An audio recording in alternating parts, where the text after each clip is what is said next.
spanning the globe. It's World Affairs Roundup.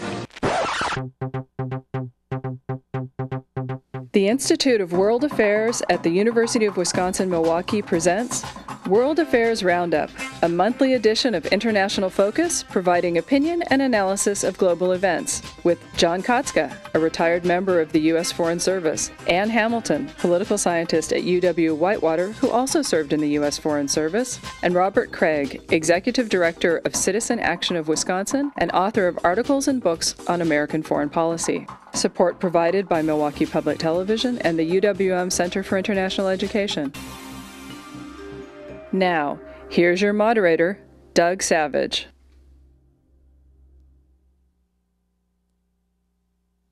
Welcome to International Focus and the season finale of our World Affairs Roundup. Before departing for their palatial summer estates, our prescient panel of Roundup regulars are here to offer their penetrating insights and analysis of... This time it's for real. In a vote 7 millennia in the making, the people of Egypt went to the polls this week in their first competitive presidential election. Who's on the ballot, who's winning, and what might it mean for Egypt and the region? In the zone, or not. As European leaders met this week to discuss ongoing economic woes in the Eurozone, France's new president, François Hollande, pushed for the issuance of Eurobonds that would lower borrowing costs for struggling states like Greece and Spain. A sure non-starter for the Germans, the plan marked a new era in relations between Paris and Berlin. Meanwhile, political turmoil in Greece continues to push that country closer to the exits. Is time running out for the Eurozone? And if so, what are the implications for the U.S. economy? Our panelists will also each tell us a story that they'll be keeping an eye on this summer between weenie roasts and trip to the fishing hole. Well, welcome back, everyone, for one more go-around. So we're talking about Egypt. John, maybe you could tell us what we know about the Egyptian election at this point. Well, the first round was held May 23rd and 24th, I believe. And if someone got over 50% of the vote, then that would have been the end of it. Apparently, that's not the case, that someone received a plurality, but it wasn't enough to cancel the second part, and they will be doing another election on June 16th and 17th. The winner is neither of what was thought to be the leading candidates a couple of weeks ago. On the Muslim Brotherhood side, it is Mohammed Morsi, who is a U.S. educated engineer, and on the someone who is supporting the law and order side of the House, probably more closely related to the Supreme Council of the Armed Forces, is Ahmed Shafiq. And he was a former Air Force general, and he served as Hosni Mubarak's last prime minister. Why don't I just leave it there and pick it up from there? Okay, well, there were a slate of 13 candidates running, representing a wide spectrum, some secular, some Islamist, some, a whole range of candidates. And all the reports indicated that this was a huge event for the country, as you said, in the number of millennia that they've taken to get here, but that there was a lot of pride at being able to go to the polls and actually select a president and not know who was going to win. But the results are interesting because we have the two extremes, really, the Muslim Brotherhood candidate on one side and the representative, the favorite of the military on the other, and there isn't really any space for what the types of views that we've come to associate with the people who were on Tahrir Square last year. So, Robert, what about that? I mean, much was made of sort of the Arab Spring moment and, how sort of the more liberal, secular, proto-democrats were going to carry the day. How is it that they don't have a dog in this last round of the election, apparently? Well, it's one of the ironies of a protest movement like this. There were enough people, a critical mass of people, to have the Arab Spring actually cause Mubarak to lose power, but it's still not a majority of the country or anything close to it. And so once you open up to election, you go back to the old factions, right? So you have the Islamicist side and you have the old military structure. And so it's very problematic. I mean, the people on the streets believe deeply in democracy, but democracy is not running in their direction right now. It shows how messy this is. It's one thing, it's a very difficult thing, let's face it, to overthrow a regime as entrenched as the Mubarak regime, but you still have a very strong military that's a huge part of the establishment. You have a lot of Islamicist sentiment across the country. And then in addition, you have a security problem where a lot of people may go to the old guard, the regime, whatever we're going to call them, because right now the military is not protecting people on the streets quite often, and that wasn't the case during the Mubarak years. So it's a real dilemma for democracy it just shows how messy this is. It's hard to overthrow a government. It's even harder to create a healthy democratic regime and to find strong leaders for a new era. And we're probably, it's not clear how it's going to turn out, but I don't think anyone's going to be satisfied with the outcome on all sides. Well, it's interesting, the sort of decades-long cleavage in Egyptian society was the secular military who actually used the Islamic parties as kind of the boogeyman to in part justify their existence. And now it seems as if those two players are really going to have the stage of themselves yet again. So how's that going to play out? Well, one of the problems I think we have is that we followed the events in Egypt through our news sources who focused on what was happening in Cairo and the major cities. What's happening in the major cities isn't always the template by which politics is going to be decided in the country, and I think this is very true there. The other important factor that we should bring back into this is the role of the military junta, or the Joint Supreme Council of the Armed Forces. And that is, when Mubarak decided that he was going to anoint his son, that's when they let all of this happen. So some of this may not have happened if he had followed a more traditional route to so the next succession. In line gets That's the right, job. Exactly.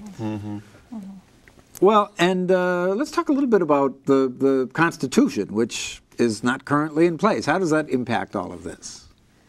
Well, I think that one of the issues is that they do have to write another constitution. The military has said that it will leave power on July 1st. I mean, it made that promise last year when the whole system was set up. But the role of the military is still not clear. They're saying that they're not going to allow for civilian control of defense, that they want to ensure that they have immunity from prosecution, that they retain control over their budget without letting Parliament in on it, and all of those things. So that's one of the major issues that's going to have to be resolved, and it will be particularly sticky, I think, no matter who wins, but particularly if the Muslim Brotherhood candidate wins. So essentially we've got a presidential election for an office with undefined powers at this point.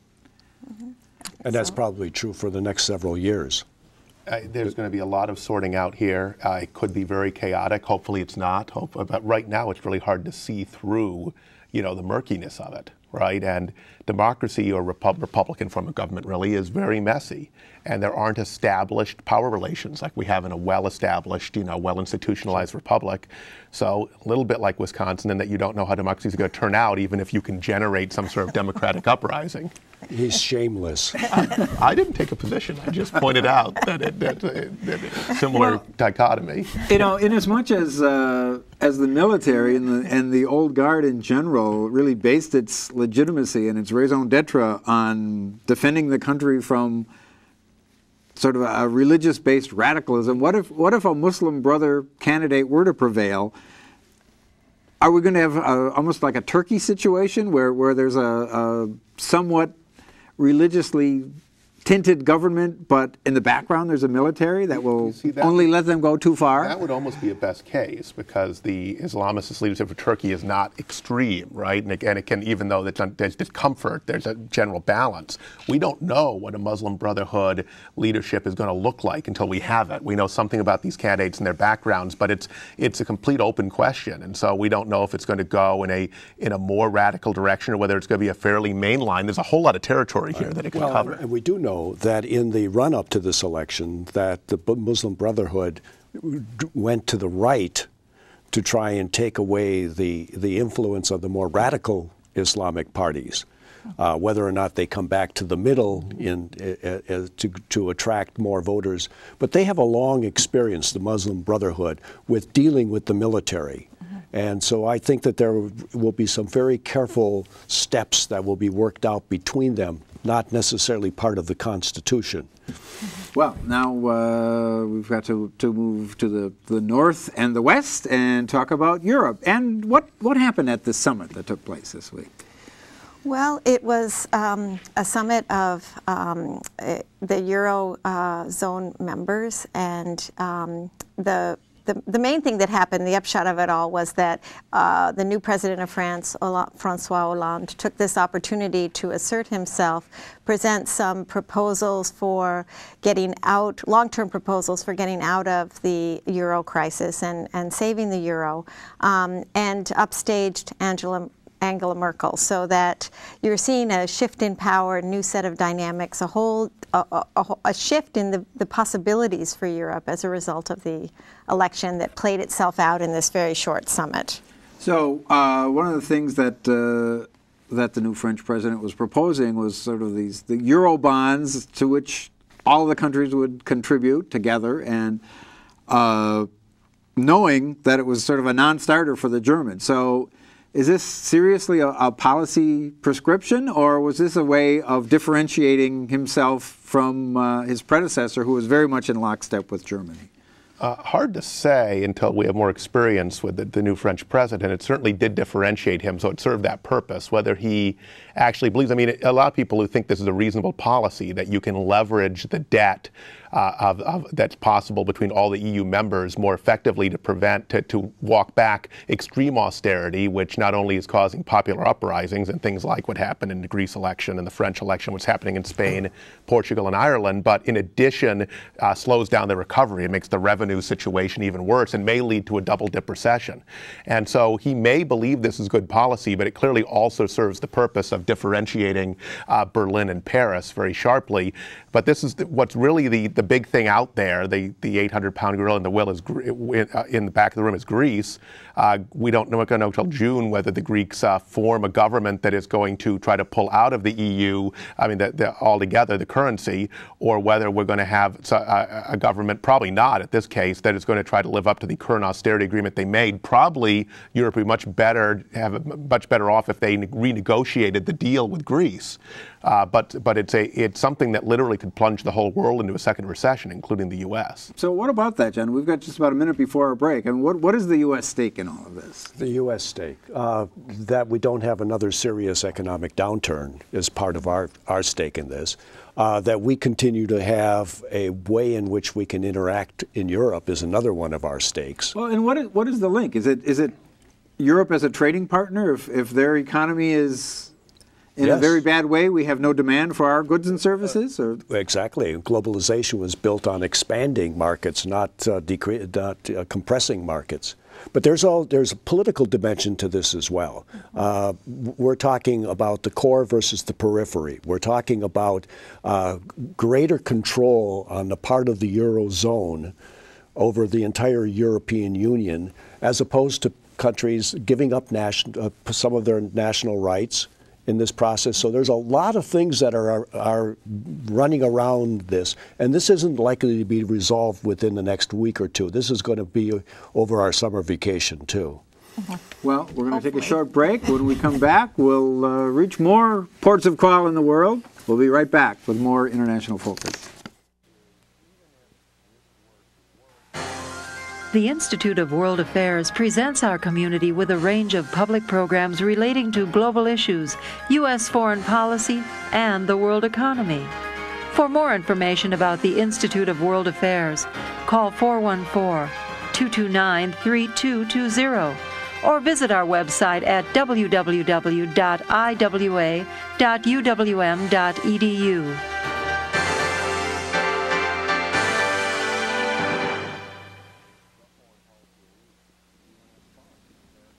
Welcome back to International Focus and our World Affairs Roundup. Well, now each of our panelists will take a turn at talking a little bit about a story they'll be keeping an eye on over the summer. So, John, you've elected to talk about the incoming Putin administration. So is he now warmer and fuzzier? He is more in control than he was just recently. I looked at Russia as an issue simply because it has come up in our own domestic politics in reaction to presidential candidate Romney's point that Russia was one of the three major areas that he wanted to look at. And well, I think he was even stronger than that, wasn't he? Saying one of the three most troublesome danger spots for us? That's what he said. I see Russia's ascendancy in a number of factors. One is as a result of the international economic downturn. Europe is less capable of taking on any more debt or risk, or is more focused on dealing with their own domestic issues. This is an opportunity for Russia. Germany, for example, is pulling out of all of its nuclear plants. It's going to have in the near term, to the next 3 to 5 years, more sources of energy. Russia is the logical point for that. NATO is showing a growing lack of credibility. It doesn't seem to have a mission. It's bouncing off of this.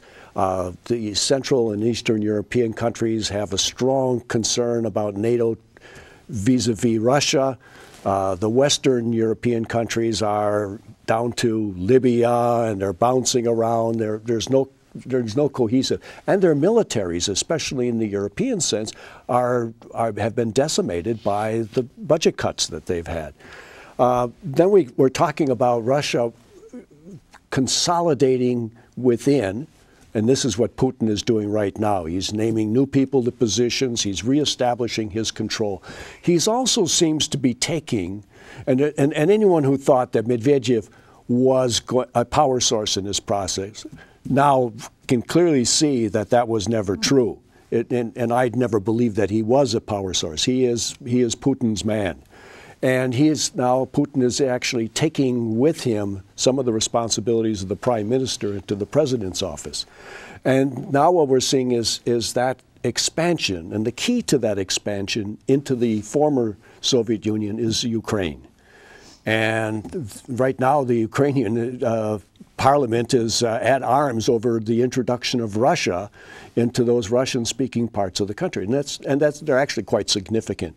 And I'm sure that if the Soviets could have imagined how many problems taking those slices of Poland would have caused them over these years now, they would never have shifted the borders.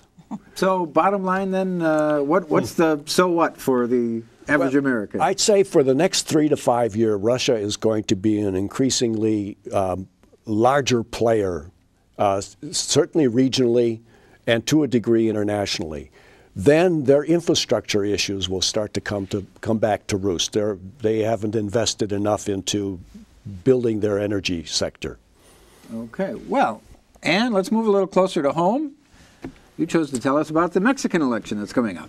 Yes, I think it's important to focus on our neighbor to the south and look at the implications of the elections, which it's a presidential election. There's one every 6 years. And presidents in Mexico only hold one office for one term. They can't be reelected. And there are 3 candidates running, and they're fascinating individuals in their own right. And you can focus on the personalities. There's the telegenic 45-year-old, terribly handsome candidate from the PRI who's married to a star from a soap opera. And then there's the first serious woman candidate. And she's running from the party that's currently in power, the PAN. And then there's the grandfather-like leftist member from the People's Democratic PDR, the Party of Democratic Revolution. I don't think I have it translated right. And he narrowly lost the last election by less than 1 percentage point and actually brought the government to a stalemate by putting protests his loss in the is not street. something he'd acknowledge, right? Right, He often right. He styles himself as the legitimate president. Yes, and he definitely represents the left side. And the interesting part of it institutionally there is that the PRI had been in power for 70 years, since the revolution up until the year 2000. And Mexico, although it was called a democracy, really wasn't. I mean, the PRI was more like the Communist Party of the Soviet Union than a democratic party, but there were the trappings of democracy. And it finally has been out of power for 12 years and is now poised to come back into power. And the big question is, has it changed? Has it reformed itself from within? Will it just be back to patron-client relations, massive corruption, and what does this mean for the state of Mexican democracy? Mexico is, on a macroeconomic level, it's doing very well, and we tend to focus on that, but the country still is facing huge problems. Over 46% of the population is living in poverty, 10% in dire poverty. There are a lot of, and not to mention, of course, the drug war, which is huge. That's what we usually focus on from here.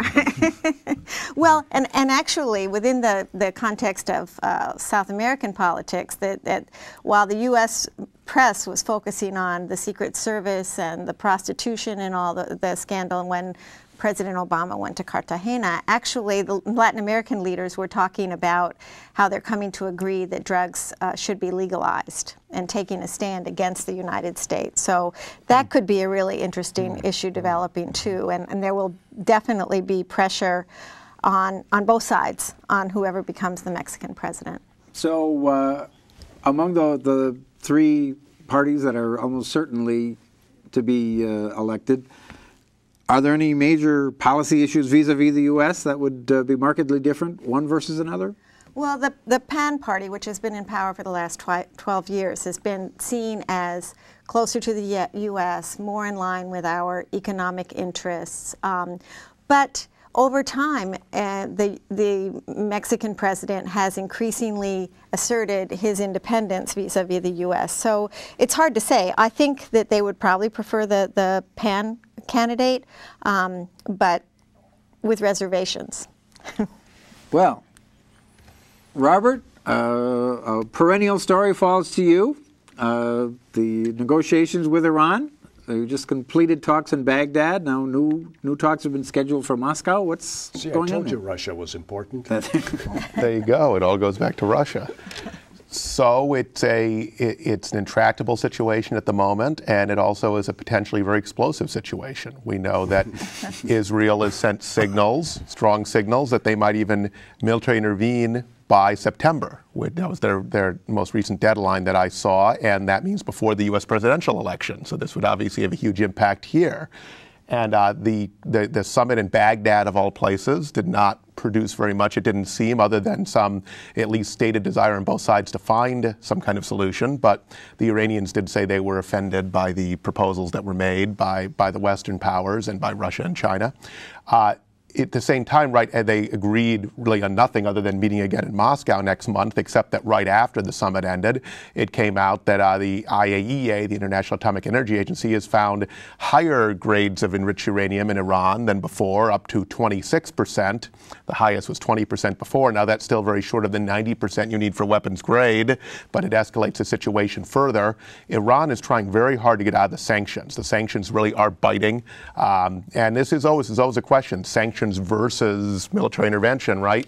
And the sanctions have become sophisticated enough, especially with a country that relies so much on oil exports and also on international finance and banking, that they're able to hurt Iran very substantially. And so Iran is trying to trade out of that, but they're not offering their nuclear program. They're insisting that it's for peaceful purposes. It seems very closely tied, having a nuclear program, to the international prestige of the regime, the notion it's going to be moving in as a great power. But then you have Israel, who is inclined to react, obviously, very strongly, and perhaps even with military intervention. intervention if this continues. And so there are varying accounts of how close Iran is. The Israeli view and the view of conservative foreign policy experts in the U.S. would be that Iran may be within a year or 6 months even of getting nuclear weapons. No one knows. Other things, it's much further away. Some even doubt whether they're actually seeking nuclear weapons. It's more the prestige of being allowed to potentially develop nuclear weapons and have a peaceful nuclear program. Obviously, a country as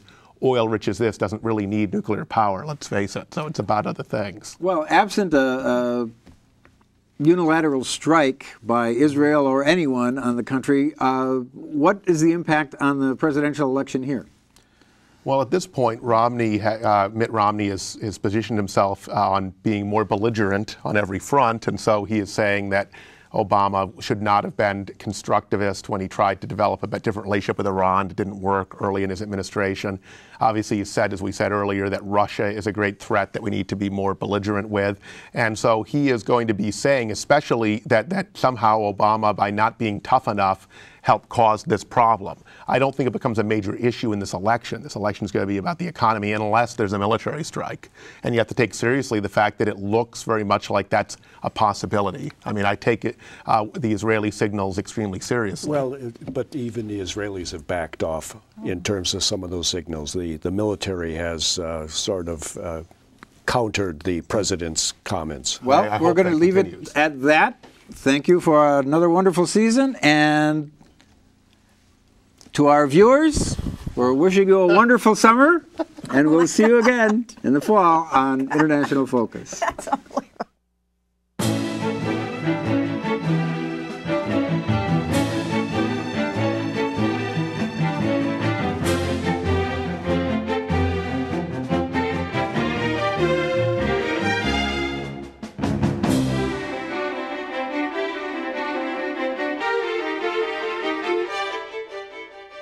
For information about the Institute of World Affairs and its many programs, or to become a member of the Institute, call 414-229-3220 or visit us at our website,